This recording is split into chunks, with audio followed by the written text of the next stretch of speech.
ధీరజ్ని arrest చేయించాలని plan చేసిన సేనాపతికి భద్రావతికి ఊహించని షాక్ ఇచ్చిన రామరాజు.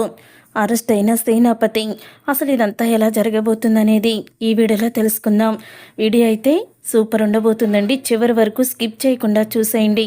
వీడియో నచ్చితే తప్పకుండా లైక్ చేయండి. వేదవతితో ఇక నర్మద అలాగే ప్రేమ ధీరజ్ చెప్తూ ఉంటారు.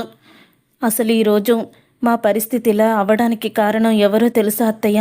ఆ భాగ్యమే అని అనడంతో ఆ మాట విని వేదవతి షాక్ అయిపోతూ, ఏం మాట్లాడుతున్నావు నర్మదా అని అడుగుతూ ఉంటుంది.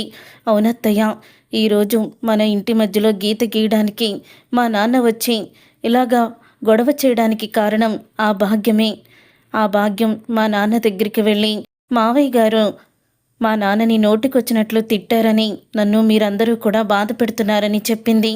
ఆ మాటలు విన్న మా నాన్న 5 లక్షలు సాగర్కిచ్చి ఇంట్లో నుంచి వచ్చేయమని చెప్పాడు. కోర్టుకి వెళ్తామని, ఆస్తి పంచకపోతేనని మావయ్య గారిని నిలదీశారు. ఈ విషయం నాకు మా అమ్మ ద్వారా తెలిసింది. వెళ్ళి ఆ భాగ్యాన్ని ఆ చంప ఈ చంప వాయించి బుద్ధి చెప్పాము. కానీ కుక్కతో ఒక వంకరన్నట్టు వాళ్ళు బుద్ధి మాత్రం మారదత్తయ్య. అర్థమైపోతుంది. నాకు తెలిసి ఈ విషయం వల్లికి కూడా తెలుసు. కానీ వల్లి మళ్ళీ బయటపడితే ఇంట్లో నుంచి బయటికి గెంటేస్తామని తను ఆలోచిస్తుంది అని చెప్తూ ఉంటుంది నర్మద. ఇక ఆ మాట విని వేదవతి ఇలా మాట్లాడుతూ ఉంటుంది. ఏరుకోరి ఆ వల్లిని కోడలుగా ఇంటికి తెచ్చుకొని లేనిపోని సమస్యలన్నీ మీదకి వేసుకున్నట్టే ఉంది నర్మద. మీకులాగే పెద్దోడు కూడా ప్రేమించి పెళ్లి చేసుకుంటే బాగుండేది అని అంటూ ఉంటే ఇక ఆ మాట విని అప్పుడే ఇక చందు అయితే, ఏంటమ్మా అసలు ఈరోజు సాగరు నర్మదా ఇంట్లో నుంచి వేరవ్వడానికి కారణం మా అత్తయ్య గారా అని అడుగుతూ ఉంటాడు. అప్పుడే ఆ మాట విని అప్పుడే వేదవతి అయితే, అదేం లేదురా పెద్దోడా, ఏం లేదులే, మేమేదో మాట్లాడుకుంటున్నాం అంతే అని వేదవతి సర్ది చెప్తూ ఉంటుంది. ఇంకెందుకమ్మా వాళ్ళ గురించి దాచిపెడతావు? నేను మొత్తం విన్నాను. నర్మద నీతో ఏం చెప్తుందో అంతా విన్నాను.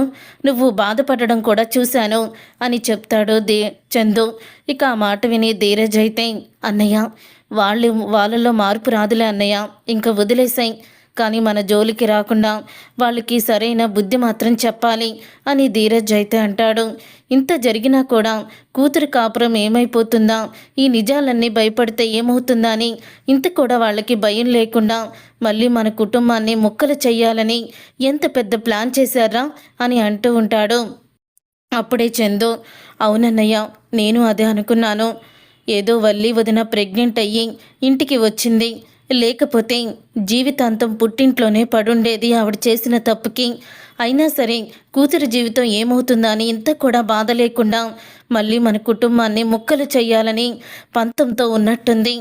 చివరికి నాన్న కళ్ళంట నీళ్లు కూడా తెప్పించింది కదన్నయ్య అని అంటూ ఉంటాడు ధీరజ్ మాటలకి అప్పుడే అంటూ ఉంటాడు చందు, ఈ విషయం వల్లికి ఖచ్చితంగా తెలిసే ఉంటుంది. ఎందుకంటే వల్లి వాళ్ళమ్మ ఇద్దరూ కలిసి ఈ నాటకం ఆడుంటారు అని అంటూ ఉంటాడు చందు. రే పెద్దోడా, నువ్వు తననేమీ అనొద్దు. అసలే తను ప్రెగ్నెంట్. ఇప్పుడు నువ్వేమన్నా అంటే అది మనసులో పెట్టుకుంటుంది. ప్రెగ్నెంట్ కదా, మనం ఎక్కువగా బాధ పెట్టకూడదు. అది మహాపాపం, ఎందుకొచ్చింది అని అంటూ ఉంటుంది వేదవతి. మనం ఇలా మంచితనంతో ఉన్నాం కాబట్టి అందరూ మనల్ని చేతకని వాళ్ళమని అనుకుంటున్నారమ్మా.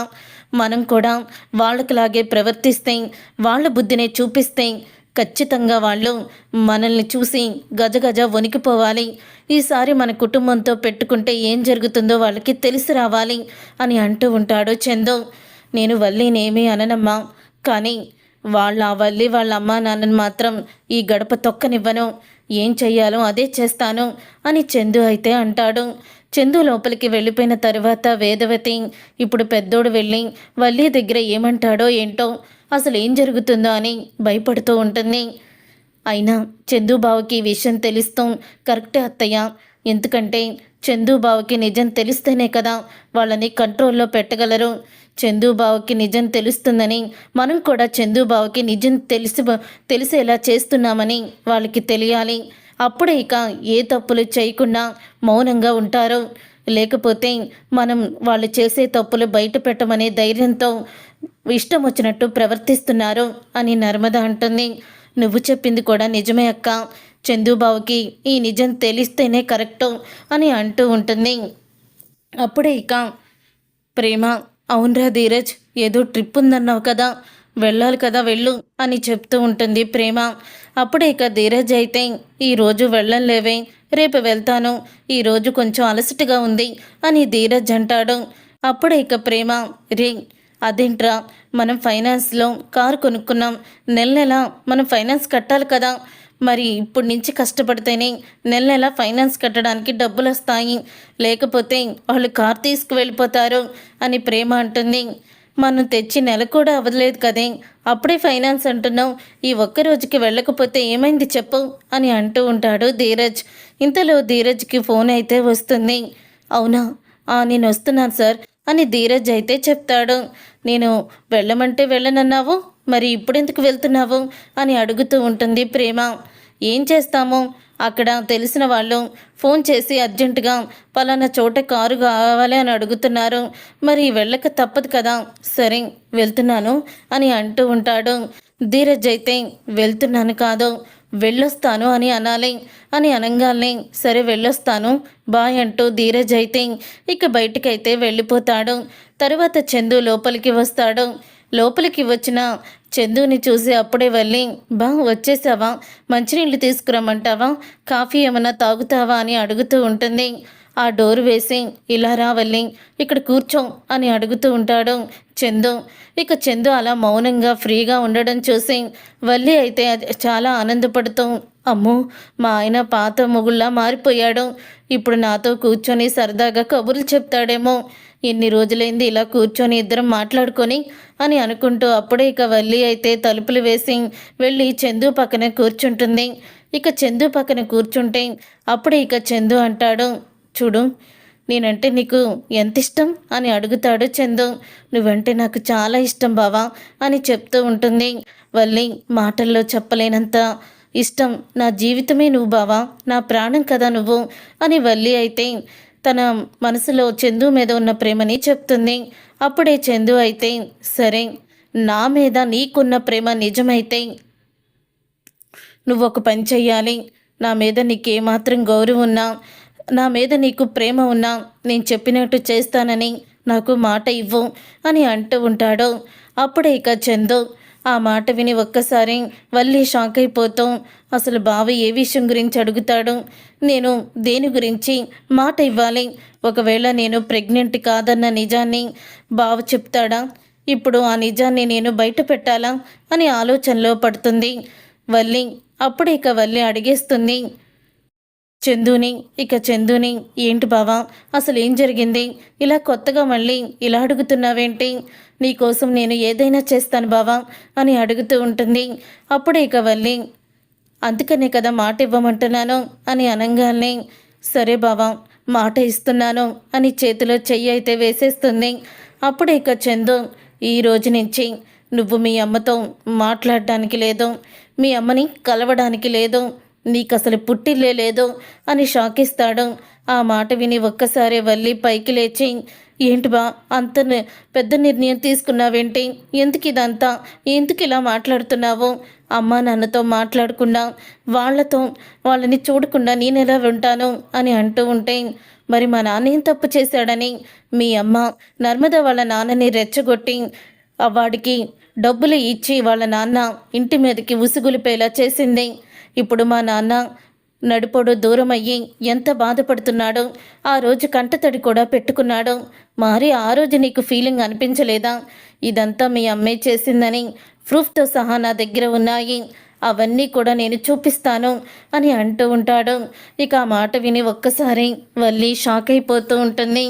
మా అమ్మ అలా చేసిందని నాకు నిజంగా తెలియదువా అని అంటూ ఉంటే, అమ్మ పుట్టిల్లు మేనమావకెరుక అని నీ గురించి నాకు తెలీదా, మీ అమ్మ నువ్వు మీ నాన్న ముగ్గురు కలిపి ఆడిన నాటకమే ఇది, కానీ నువ్వు ఇప్పుడు ప్రెగ్నెంట్గా ఉన్న భార్యని బయటికి గెంటేసే అంత మూర్ఖుణ్ణి కాదు, కానీ నువ్వు చేసిన పనికి, మీ అమ్మ నాన్న చేసిన పనికి నీకు శిక్ష వేయకుండా నేను ఉండలేకపోతున్నాను, అందుకని నిర్ణయానికి వచ్చాను, నా మీద నీకు చచ్చేంత ప్రేమ ఉందన్నావు, ఒకవేళ అంతే ప్రేమ ఉంటే నీ వాళ్ళతో మాట్లాడడం మానే, వాళ్ళని కలుస్తూ మానే, అప్పుడే పూర్తిగా నువ్వు మారావని నేను కూడా అనుకుంటాను. గుర్తుపెట్టుకో, ఇప్పటికీ కూడా నువ్వు నాలో ఏదో తప్పు చేశావనే ఫీలింగే ఉంది. ఇంకా ఫీలింగ్ నుంచి నేను బయటికి రాలేకపోతున్నాను. ఇంతలో మీ అమ్మ ఇంట్లో ఇంత పెద్ద సమస్యని గొడవని తీసుకొచ్చింది. మా నాన్న కంటతడి పెట్టుకున్నాడు. నువ్వు కూడా చూసావు కదా, మా నాన్న ఎంత గొప్పవాడో నువ్వు కళ్ళారా చూస్తున్నావు. కానీ మా నాన్న విషయంలో, మా కుటుంబం విషయంలో మీ అమ్మ తీరు మారడం లేదు అని అంటూ ఉంటాడు చందు. బా, ఇక మీద నుంచి ఇలాంటివేవి కూడా చేయకుండా నేను చూసుకుంటాను. అంతే తప్ప నా పుట్టింటికి నన్ను దూరం చెయ్యొద్దు అని వేడుకుంటుంది వల్లి. అయినా సరే చందు ఒప్పుకోడు. ఇంతలో భాగ్యం అయితే ఫోన్ చేస్తుంది. అదిగో మీ అమ్మ ఫోన్ చేస్తుంది. చెప్పు, ఇక నీకు నాకు మాటలు లేవు. నువ్వు చేసిన పనికి మా ఆయన నాకు ఈ శిక్ష విధించాడని చెప్పు అని అంటూ ఉంటాడు. అప్పుడే ఇక ఆ మాట విని ఒక్కసారే షాక్ అయిపోతూ ఇక బాధపడుతూనే వల్లి అయితే భాగ్యం ఫోను లిఫ్ట్ చేస్తుంది. అమ్ముడు, ఏం చేస్తున్నావు అమ్ముడు? పక్కన ఎవరూ లేరు కదా అని అడుగుతూ ఉంటే, ఎందుకు చేసావు నాకు ఫోను? ఇక నాకు ఫోన్ చెయ్యొద్దు. నువ్వు చేసిన పనికి ఇక నేను నీకు దూరం అయిపోయినట్టే. నీకు నాకు ఎటువంటి సంబంధం లేదు. నువ్వు నర్మదా సాగర్ విషయంలో వాళ్ళ నాన్న దగ్గరికి వెళ్ళి చేసిందంతా నా భర్తకి తెలిసిపోయింది. నా కుటుంబాన్ని ముక్కలు చేయాలనుకున్నా మీ అమ్మ మీ నాన్న ఇంటి గడప తొక్కడానికి లేదు. నువ్వు ఆ ఇంటికి వెళ్ళడానికి లేదు. ఒకవేళ వాళ్ళే కావాలంటే ఇప్పుడే నీ పుట్టింటికి వెళ్ళిపోమని నా భర్త నన్ను హెచ్చరించారు. నేను ఇదే మీ అమ్మకి వేసే శిక్ష. ఇంత జరిగినా మీ అమ్మలో మార్పులా రాలేదు కదా, అందుకని మీ అమ్మకి నేను ఇదే శిక్ష వేస్తున్నాను అని చెప్పాడు. ఇక నాకు ఫోన్ చెయ్యొద్దు అని వెంటనే ఫోన్ పెట్టేస్తుంది చెప్పేసి వల్లి. ఇక ఆ మాట విని ఒక్కసారే భాగ్యం షాక్ అయిపోతూ ఉంటుంది. అమ్ముడు, అది కాదు అమ్ముడు అని అంటూ ఉంటుంది. అప్పుడే వెంటనే ఫోన్ స్విచ్ ఆఫ్ చేసేస్తాడు చందు. అప్పుడే ఇంకా అంటూ ఉంటాడు, మీ అమ్మతో మాట్లాడావంటే బాగోదు అని వెళ్ళిపోతాడు. ఇక వల్లి అయితే బాధపడుతూ ఉంటుంది. ఆనందరావు అయితే ఇలా అంటాడు, ఎందుకే ఇలా చేస్తున్నావు? చూడు ఏం జరిగిందో అని ఆనందరావు బాధపడుతూ ఉంటాడు. నా కూతుర్ని ఎవరయ్యా నాకు దూరం చేసేది? ఎవరు దూరం చేస్తారో నేను చూస్తాను అని భాగ్యం అనుకుంటూ ఉంటుంది. తర్వాత సేనాపతి భద్రావతి ఎంతో ఆనందంగా ఉంటారు. ఈ రోజుతో ఆ ధీరజ్ గాడి పొగరంతా కూడా దిగిపోతుందక్క అని భద్రావతితో అంటాడు సేనాపతి. అవును సేన, ఈ రోజుతో ఆ రామరాజు కూడా ధీరజ్ గురించి ఏడుస్తాడు అని భద్రావతి కూడా ఆనందపడుతూ ఉంటుంది. తర్వాత ఇక పోలీస్ జీపు వస్తున్నట్టు సౌండ్ అయితే వినపడుతుంది. అక్క, పోలీస్ జీప్ వచ్చిందక్క. అవును, అదేంటి దారిలో అరెస్ట్ చేసి ధీరజ్ని కదా తీసుకువెళ్ళాలి, పోలీస్ జీప్ రావడం ఏంటి అని అంటుంది సేనాపతితో భద్రావతి. అవునక్క, నిజమే కదా, నేను అసలు ఆ విషయమే మర్చిపోయాను. అవును, దారిలో పట్టుకుంటే ఆ మాదక ద్రవ్యాలు దొరికి కదా ధీరజ్ అరెస్ట్ అవ్వాలి. ఇదేంటి అని బయటికి వస్తారు. అలా బయటికి వచ్చిన తర్వాత అప్పుడు ఇక రామరాజు, సార్ అతనే సేనాపతి అని చూపించడంతో అప్పుడే ఇక సేనాపతి దగ్గరికి వెళ్ళి భద్రావతి సేనాపతిని అడుగుతూ ఉంటాడు. అప్పుడే ఇక కమిషనర్ అయితే, మీరేనా ధీరజ్ని డ్రగ్స్ కేసులో ఇరికించాలని మామిడి పండ్ల బుట్టలో డ్రగ్స్ పెట్టి అతని కారులో పెట్టింది అని అడుగుతూ ఉంటే, ఏం మాట్లాడుతున్నారు సార్? మేమెందుకు పెడతాము? మాకేం అవసరం? అయినా మాకు ఇందులో సంబంధం లేదు. అసలు మీరు వచ్చి చెప్పేవరకు కూడా మాకు ఈ విషయం తెలియదు. అంటే ధీరజ్ అరెస్ట్ అయిపోయాడా అని అడుగుతూ ఉంటుంది భద్రావతి. నా కొడుకు అరెస్ట్ ఎందుకు అవుతాడు భద్రావతి? అంత ఈజీగా నా కొడుకుని అరెస్ట్ ఎందుకు అవనిస్తాను? ఏదో ఒక్కసారంటే మేము మీ బుట్టలో పడతాం, కానీ ప్రతిసారి అనుకున్నానా? అస్సలు కూడా అది జరగని పని అని రామరాజు షాక్ ఇస్తాడు సేనాపతి భద్రావతితో. అప్పుడు ఇంకా భద్రావతి అయితే, ఏంటి కమిషనర్ గారు, మీరు వాళ్ళ మాటలు విని అదేదో మేం చేయించినట్టు మా దగ్గరికి వచ్చి మాట్లాడితే ఎలా కుదురుతుంది అని అడుగుతూ ఉంటుంది. అప్పుడే ఇంకా భద్రావతి మాటలకి అప్పుడే కమిషనర్ అయితే ఇక వీడియోని చూపిస్తాడు. ఇక వీడియోని చూపించగానే భద్రావతి సేనాపతి ఇద్దరు కూడా షాక్ అయిపోతూ ఉంటారు. మరి ఇందులో ఉన్నది మీరు కదా మాట్లాడింది?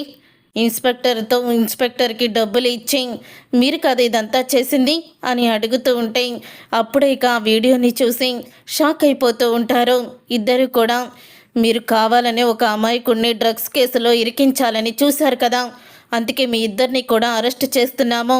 ఒక పోలీస్ ఆఫీసర్కి లంచం ఇచ్చి ఒక అమాయకుడిని జైలు పాలు చేయాలనుకున్న మీ ఇద్దరిని కటకటాల్లోకి వేయడానికే వచ్చాను అని అంటూ ఉంటాడు. కానిస్టేబుల్స్ వీళ్ళిద్దరినీ కూడా అరెస్ట్ చేయండి అని భద్రావతిని సేనాపతిని కూడా పట్టుకుంటారు. అప్పుడే రామరాజు, ఏరా మీరు ప్లాన్ చేసిన విషయం నాకు తెలిసిపోయిందిరా, నాకు తెలియదనుకుంటున్నారా? మొత్తం తెలిసిపోయింది. ఆ రోజు నేను మీరు మాట్లాడుకునేటప్పుడు అటువైపుగానే వస్తున్నాను, మొత్తం కూడా వీడియో తీశాను. ఇది ఏ రోజైతే జరుగుతుందో ఆ రోజు ఆ వీడియోని బయట పెట్టి మిమ్మల్ని అరెస్ట్ చేయించాలని చూశాను అని అంటూ ఉంటాడు రామరాజు. అప్పుడే ఇక ప్రేమ, ఛీ, ఇంతకన్నా మీరు దిగజారిపోవడానికి ఏమీ లేదా? అసలు ఇంతలా దిగజారిపోతున్నారేంటి?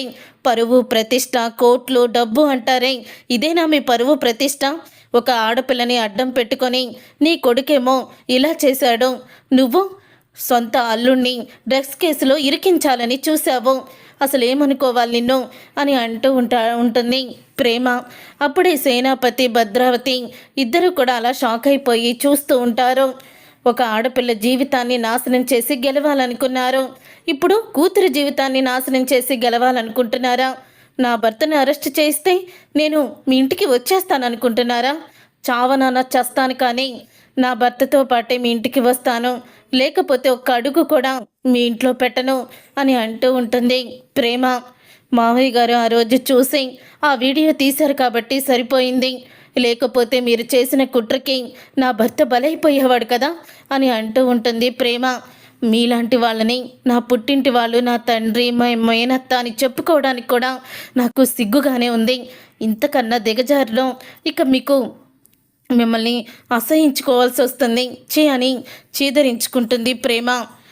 ఏంటి కమిషనర్ గారు ఇంకా ఆలోచిస్తున్నారేంటి? వాళ్ళిద్దరిని అరెస్ట్ చేయండి, మా కుటుంబాన్ని నాశనం చేయడానికి వాళ్ళు వచ్చారు అని అంటూ ఉంటాడు రామరాజు.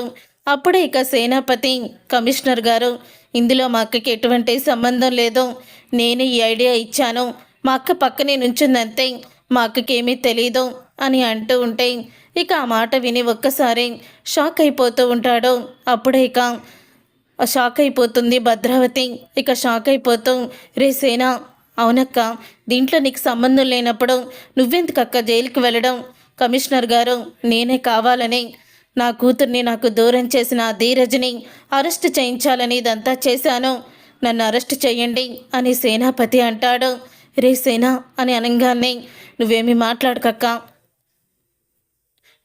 మాట్లాడుకో అని అంటూ ఉంటాడు సేనాపతి. అప్పుడే ఇక సేనాపతిని అరెస్ట్ అయితే చేస్తారు. చూడు సేనాపతి, భద్రావతి మళ్ళీ నా కుటుంబం జోలికి వచ్చారంటే మాత్రం అస్సలు కూడా ఊరుకోను, గుర్తుపెట్టుకోండి అని అంటూ రామరాజు అయితే షాక్ ఇస్తాడు సేనాపతికి, భద్రావతికి. అప్పుడే ఇక ధీరజ్ని చూస్తుంది ప్రేమ. ఇక ధీరజ్ని చూసి, ఇదంతా నా వల్లే కదా జరుగుతుంది, నన్ను పెళ్లి చేసుకున్నందుకు నువ్వు ఇంత ఇబ్బంది పడుతున్నావు కదా అని అంటూ ఉంటుంది ప్రేమ.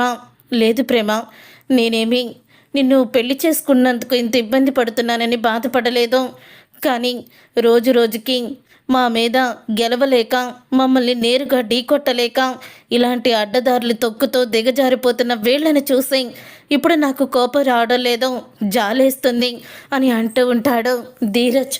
ఇక ఆ మాట విని ఇంకా భద్రావతి తలంచుకుంటుంది. చూసావు కదా, కర్మ అనేది వదిలిపెట్టదు, నువ్వు చెయ్యాలనుకున్నది నీకే ఎలాగ తిరిగి కొట్టిందో, నన్ను జైల్లో పెట్టించి శాశ్వతంగా బయటికి రాకుండా చెయ్యాలని మీరు అనుకున్నారు, కానీ ఆ భగవంతుడున్నాడే చివరికి నన్ను బయటికి తీసుకువచ్చి అసలు సిసలైన ఏంటదో నిజమని నిరూపించాడు. ఇలాగే ఉంటుంది, ఇంకోసారి ఇలాంటి చీప్ పనులు చేయకు అని భద్రావతిని ఇక హెచ్చరిస్తాడు సాగర్. అయితే చూసారుగా ఫ్రెండ్స్, రాబోయే కథలో ఖచ్చితంగా ఇలాగే జరగబోతుంది. మరి ఇలాగే జరగాలని మీరైతే కోరుకుంటున్నారా? అయితే వీడియోని తప్పకుండా లైక్ చేయండి. అలాగే మా ఛానల్ని సబ్స్క్రైబ్ చేసుకొని పక్కనే ఉన్న గంట సింబల్పై ఆల్ని క్లిక్ చేయండి.